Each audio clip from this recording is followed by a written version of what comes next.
Hi everyone, this is Marifan Dallas and welcome to my vlog.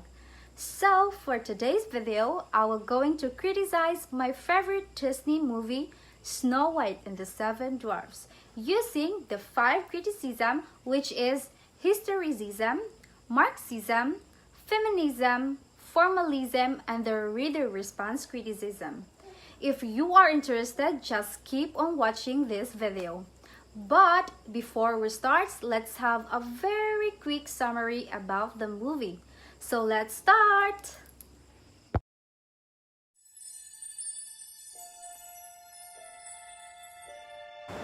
Exiled into dangerous forest by her wicked stepmother, a princess is rescued by 7 dwarf miners who make her part of their household, the beautiful and kind-hearted Princess Snow White. Charms every creature in the kingdom except one, her jealous stepmother, the queen. When the magic mirror proclaims Snow White the fairest one of all, she must flee into the forest where she befriends the lovable 7 dwarfs: Doc, Sneezy, Grumpy, Happy, Bashful, Sleepy, and Dopey. But when the queen tricks Snow White with a poison apple and falling into a deep sleep, only the magic true love's kiss can awaken her. For fear that Snow White's beauty will surpass her own green and gray, the treacherous and vain queen orders her loyal huntsman to take the princess into deep, impenetrable woods and kill her. So now, let's criticize the movie by using first the historicism. So let's begin! Snow White is one of the most famous fairy tales and of course was the subject of the very first Disney feature film in 1937, Snow White and the Seven Dwarfs. So, we take a look at the intriguing past of this most beloved story.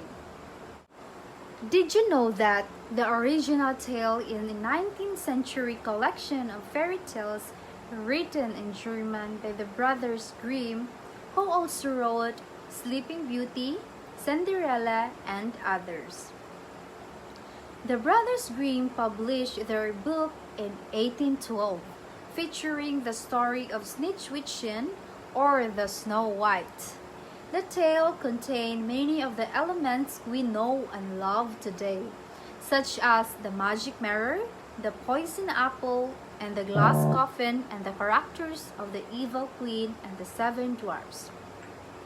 The show was a success and became the basis for the silent 1916 film Snow White, also starring Clark. The film was seen by a certain 15-year-old called Walt Disney, who was inspired to create the story in animated form. So here we go in Marxism theory. So folk tales have been used again and again to continue the tradition from one generation to the next. In Snow White, the brothers Grimm show the power and struggle of the characters and the differences between the low class and the upper class. In Snow White, Grimm and Grimm illustrate that the lower class is struggling for a better life, even if they are always working and not having an equal economic situation. This is shown through the 7 little dwarfs when they always work, but unfortunately, the higher social class did not care about them. Using a lens of Marxism criticism, I am going to critique the political power and economic struggle between the upper and the lower class in Snow White. In this case, Snow White is a princess and part of higher social class. Additionally, the queen did not really care about the negative economic situation of the lower class. This is why Marxism theory can be applied to Snow White.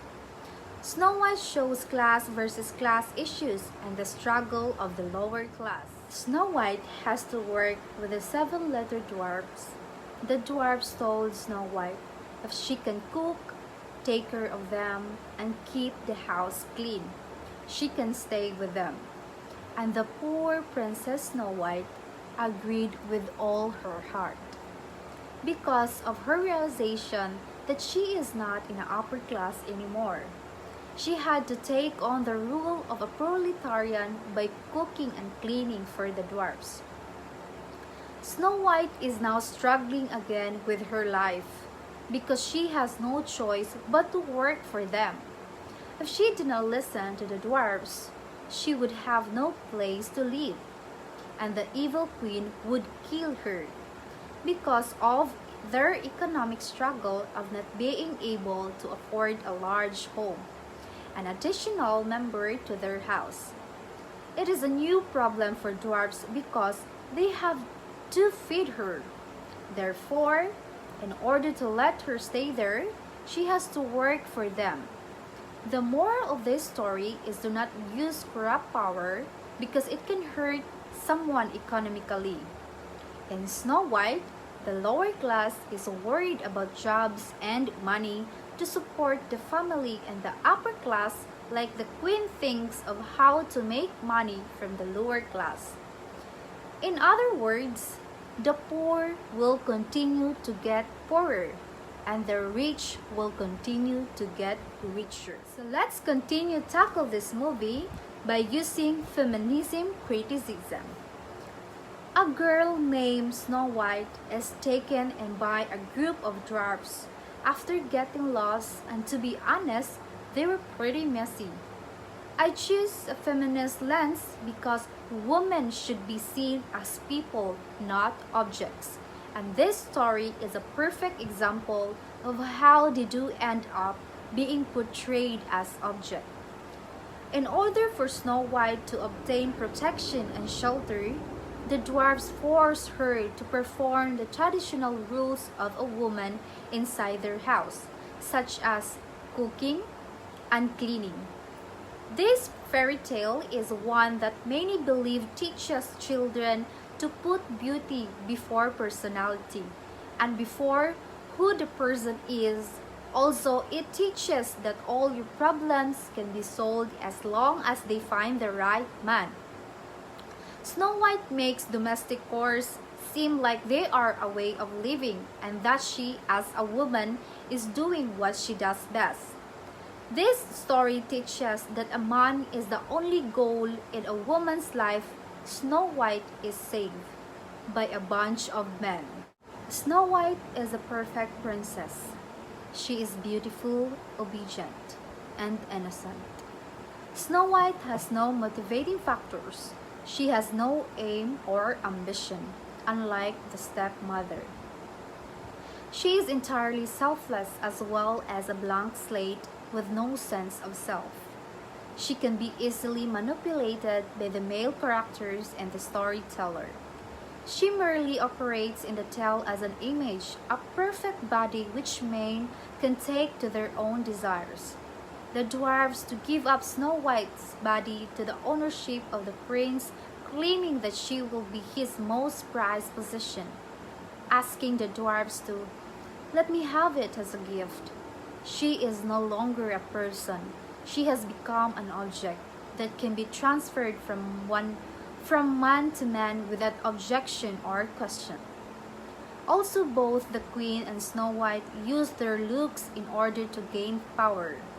For example, Snow White used her beauty to manipulate the huntsman, and in the Queen's example, the king married the Queen because of her beauty. Snow White was a portrayal of how women are for only one use and only accepted if they are considered beautiful by men and have to do what the men tell them to. So let's go along to the formalism criticism. This movie has a mixture of themes going on. These come from the proof of the movie by itself. The most important theme of this movie, Snow White and the Seven Dwarfs, is that true beauty comes from within. In the beginning of the movie, the mirror told the Queen that she would not be the fairest because Snow White was the fairest of all. The Queen was not pleased with that at all. The Queen turned herself into an old wicked witch so that she could poison Snow White. The queen failed to dismiss Snow White because she was not being fair. The queen was afraid that the beauty of Snow White, inside and out, would be much better than hers. The lighting in the film impacted it majorly.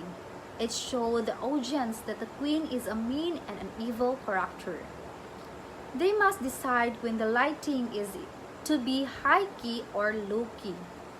The lighting is low-key so that it shows the bad vibes and aura that she is showing. Whenever Snow White is shown, it is usually high-key lighting because she has such a happy and pure spirit. She shows nothing bad or evil coming from her. It shows the audience if she is a good person or a bad person. The acting in this film is another factor. It contributes to the theme so well. All the characters have a set personality, so you know who each one is. Both the Queen and Snow White is showing stylized acting.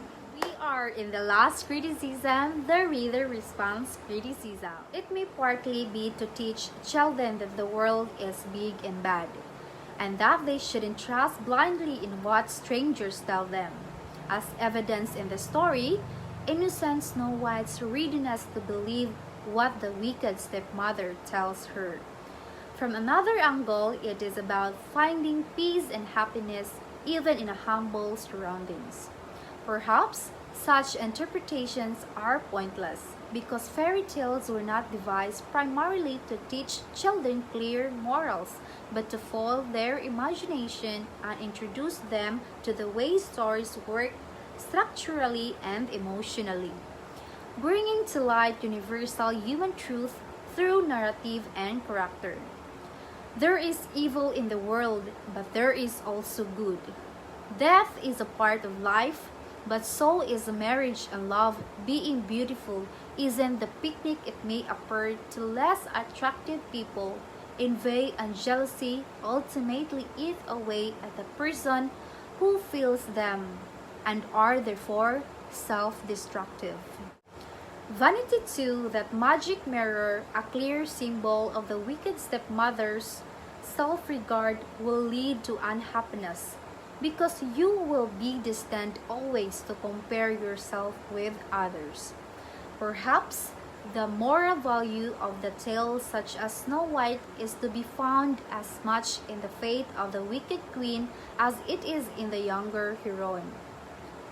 All in all, the fairy tale of Snow White is a classic that contains many of the genre's most recognizable features: the wicked stepmother, a love interest in the form of the prince, and the happy ending. Not all fairy tales end happily, but this one does. So, if you found this video significant, please hit the notification bell and don't forget to subscribe. Thank you for watching!